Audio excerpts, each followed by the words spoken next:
دوستو وہ کون 7 لوگ ہوں گے جو حضرت امام مہدی علیہ السلام کو تلاش تو کر لیں گے مگر امام مہدی علیہ السلام ان کو انکار کر دیں گے کہ میں مہدی نہیں ہوں، اور ان لوگوں کو قتل کرنے کے لیے کون سا گروہ سرگرم ہوگا؟ اور امام مہدی علیہ السلام اور ان سے محبت کرنے والوں کے لیے امریکی صدر جو بائیڈن نے کیا بیان دیا، اسی حوالے سے ہم آج کی ویڈیو میں تفصیل سے بات کریں گے۔ ابو نعیم نے روایت کیا ہے کہ حضور علیہ الصلوۃ والسلام نے ارشاد فرمایا، امام مہدی رضی اللہ عنہ کا جب ظہور ہوگا تو اس وقت ان کے سر پر امامہ ہوگا اور ان کے ساتھ ایک منادی ندا کرنے والا ہوگا جو اعلان کرتا ہوگا کہ اے لوگو، یہی امام مہدی رضی اللہ عنہ ہیں، اللہ کے خلیفہ، لہٰذا ان کی پیروی کرو۔ دوستو جب امام مہدی علیہ السلام کے ظہور کا وقت قریب آئے گا تو روایات کے مطابق اس سال عرب کے ایک بادشاہ کا انتقال ہو جائے گا اور اس کے 3 شہزادے اقتدار کی خاطر آپس میں لڑیں گے، اور ان کی یہ لڑائی شوال، ذوالقعدہ اور ذوالحج یعنی 3 مہینوں تک ہوتی رہے گی، اور اس لڑائی کی وجہ سے پورے عرب میں افراتفری اور خون ریزی پھیل جائے گی۔ اس وقت کوئی نظام بچا نہ ہوگا، اس وقت ملک بالکل لاوارث ہو چکا ہوگا اور خانہ جنگی کی صورتحال پیدا ہوگی۔ لڑائی اور خانہ جنگی کی وجہ سے اس سال حاجی حج کرنے بھی بہت تھوڑی تعداد میں آئیں گے اور کسی کا جان و مال محفوظ نہ ہوگا، حتیٰ کہ حاجیوں کو بھی لوٹا اور قتل کیا جائے گا۔ اسی طرح سعودی عربیہ کے پڑوس یعنی اطراف کے ملکوں کے بھی حالات اچھے نہ ہوں گے اور مسلمان اور اسلامی دنیا میں ظلم و جبر پھیلا ہوگا، کہیں بھی امن و امان نہ ہوگا۔ ایسے کٹھن اور مشکل حالات کو دیکھتے ہوئے 7 علماء کرام اس جنگی ماحول میں حج کرنے نکلیں گے، اور ان 7 علماء کا آپس میں کوئی تعلق بھی نہ ہوگا، مطلب وہ اس سے پہلے ایک دوسرے کو جانتے بھی نہیں ہوں گے۔ وہ 7 علماء اللہ تبارک و تعالیٰ کے نیک بندوں میں سے روحانیت کے اعلیٰ مقام پر فائز ہوں گے اور دین اسلام کے محافظ ہوں گے۔ وہ لوگ دینی اور سیاسی حالات سے مایوس ہو کر حضرت امام مہدی علیہ السلام کی تلاش میں نکلیں گے، اور انہیں یقین ہوگا کہ اب امت پر ظلم و ستم کا آخری زمانہ آن پہنچا ہے، اس لیے سنگین دور میں وہ حج کرنے مکہ پہنچیں گے۔ ان 7 علماء کے متعلق حضرت عبداللہ ابن مسعود رضی اللہ عنہ فرماتے ہیں کہ جب تجارت اور راستے بند ہو جائیں گے اور فتنے بڑھ جائیں گے، اس وقت مختلف علاقوں کے 7 علماء پہلے سے کسی طے شدہ وقت کے بغیر نکلیں گے۔ ان 7 علماء میں سے ہر ایک کے ہاتھ پر 313 لوگوں نے بیعت کر رکھی ہوگی۔ یہ 7 علماء مکہ پہنچیں گے، اور جب یہ ایک دوسرے سے آنے کا سبب پوچھیں گے تو ہر ایک یہی کہے گا کہ ہم اس شخصیت کی تلاش میں آئے ہیں جن کی وجہ سے فتنوں کا خاتمہ ہوگا۔ اس وقت اللہ تبارک و تعالیٰ کے حکم سے قسطنطنیہ فتح ہو جائے گا۔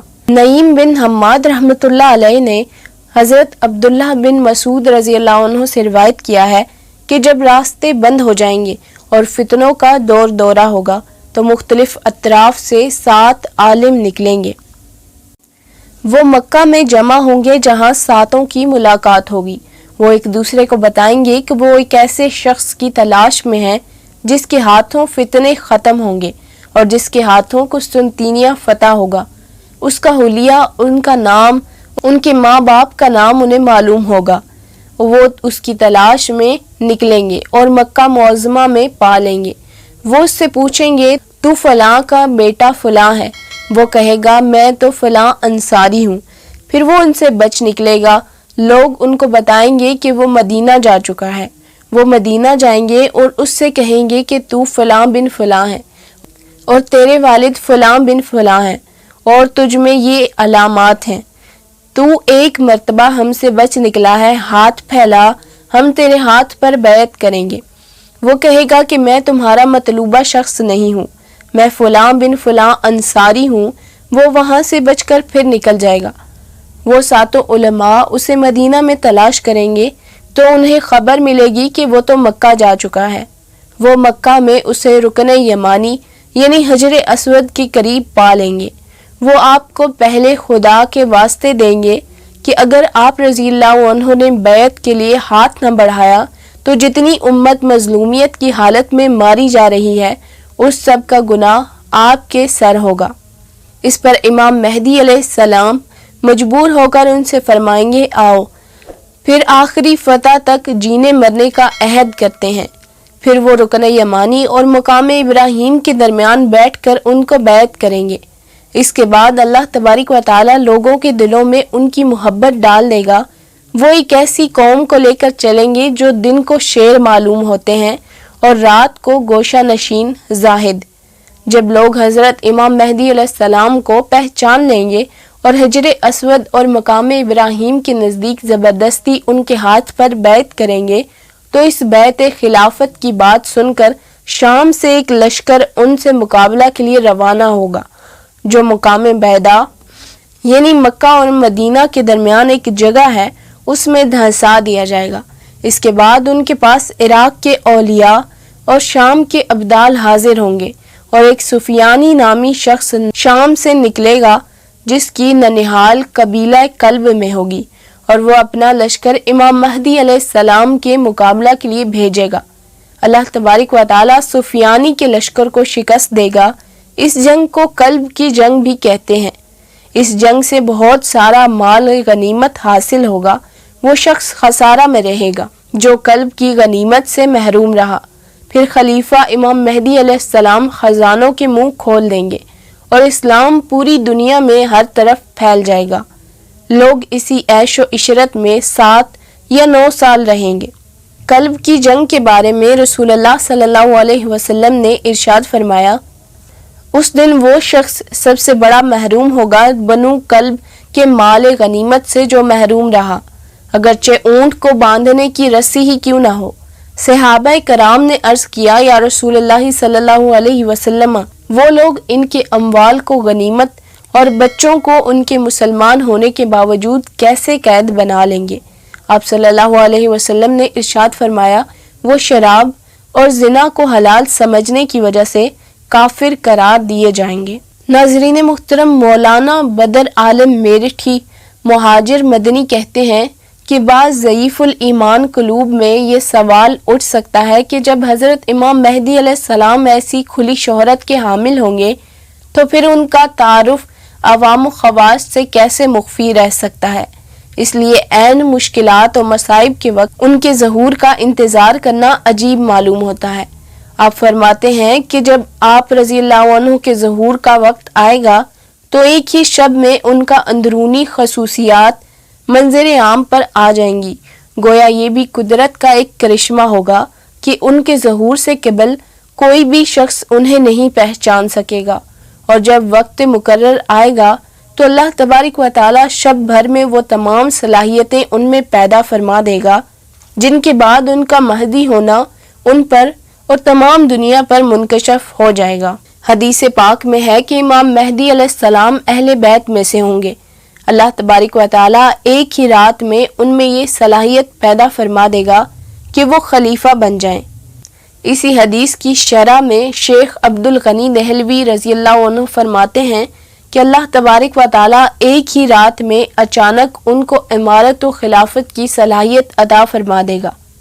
دوستو، وہ 7 علماء حق جن میں سے ہر ایک کے ہاتھ پر 313 لوگوں نے بیعت کر رکھی ہوگی، یہ بیعت میدان میں برسر پیکار رہنے اور شہادت کو گلے لگانے کی ممکن ہے، اس لیے کہ یہی ایک ایسی بیعت ہوتی ہے جس کے ذریعہ اسلام کا غلبہ ہوتا ہے، اور امام مہدی علیہ السلام بھی اسلام کو غالب ہی کریں گے۔ لہٰذا ہر عالم کے ہاتھوں 313 لوگ بیعت کر چکے ہوں گے۔ اس کا مطلب یہ علماء اور اگلے 313 بیعت کرنے والے دونوں مجاہد ہوں گے۔ یہی لوگ آگے امام مہدی علیہ السلام کی فوج میں شامل ہوں گے۔ اس کی ایک وجہ تعداد کا 313 ذکر ہونا ہے۔ 313 کا عدد میدانی لشکر کے لیے 2 جگہ پر پہلے بھی استعمال ہو چکا ہے۔ بنی اسرائیل میں حضرت طالوت کے 313 ہی جیالے تھے جنہوں نے جالوت کے لشکر کو ہرایا تھا، اور غزوہ بدر میں بھی 313 ہی مجاہدین تھے جنہوں نے کفار کو شکست دی تھی۔ اس سے معلوم ہوا کہ ہر عالم کے ہاتھ پر 313 مجاہدین بیعت کیے ہو سکتے ہیں۔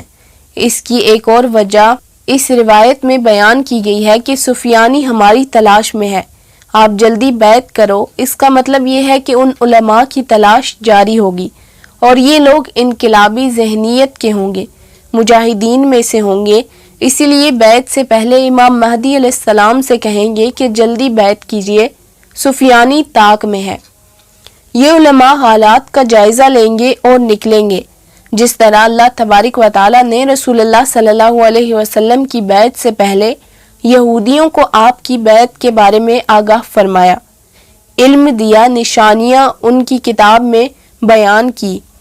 ان سب نشانیوں کو پورا ہوتے ہوئے انہوں نے دیکھا تو مدینہ کی طرف نقل مکانی کی اور مدینہ میں یہودی آباد ہو گئے۔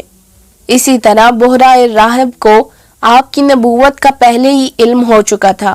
بالکل ممکن ہے اسی طرح آخر زمانے میں حضرت امام مہدی علیہ السلام کے ظہور کے بارے میں بھی چند علماء کرام کے دل میں آپ کے ظہور اور تلاش کی بات اللہ تبارک و تعالیٰ دل میں پیدا فرما دے، اور علامات نظر آنے کے بعد اور علماء متحرک ہو جائیں گے، تلاش شروع کر دیں گے۔ دوستو، جیسا کہ پہلے بیان ہوا کہ یہ 7 علماء امام مہدی علیہ السلام کو پہچانیں گے اور بیعت کریں گے۔ اب اس سے ایک بات واضح ہو گئی کہ سچا مہدی خود دعویٰ نہ کرے گا کہ میں مہدی ہوں۔ اللہ تبارک و تعالیٰ سے دعا ہے کہ اللہ کریم ہمیں امام مہدی اور مسلمانوں کے لشکر میں شامل ہونا نصیب فرمائے اور ہم سب کا خاتمہ بالخیر ہو، آمین ثم آمین۔ دوستو، آج کی ویڈیو یہیں تک تھی۔ اگر آپ کو یہ ویڈیو پسند آئی ہو تو لائک، شیئر، کمنٹ ضرور کیجیے گا، اور اس طرح کی مزید ویڈیوز دیکھنے کے لیے چینل کو سبسکرائب کر لیجئے اور بیل آئیکن کو بھی پریس کر دیجئے۔ جزاک اللہ۔